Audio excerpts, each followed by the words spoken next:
తెలుగు రాష్ట్రాల్లో ప్రధానంగా సామాజికంగా కావచ్చు, ఆర్థికంగా కావచ్చు, రాజకీయంగా కావచ్చు, ఏ విధంగా అయితే బీసీలు అణచివేతకు గురవుతున్నారో, బీసీల పైన వివక్ష ఎలాంటి వివక్ష ఉందో అదే వివక్ష, అదే అణచివేత కాపుల మీద కూడా జరుగుతోంది అనే విషయాన్ని మనం గుర్తించాల్సిన అవసరం అయితే ఉంది.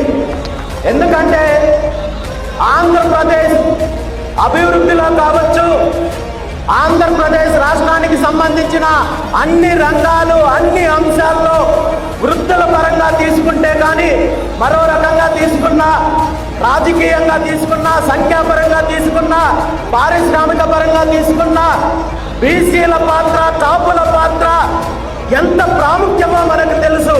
కానీ మన హక్కులు, మన అభివృద్ధి, మన యొక్క వాటాల విషయంలో తీసుకుంటే ఏ విధంగా మనకు అన్యాయం జరుగుతుందనే విషయాన్ని ఈరోజు మనందరం కూడా తెలుసుకోవాలి.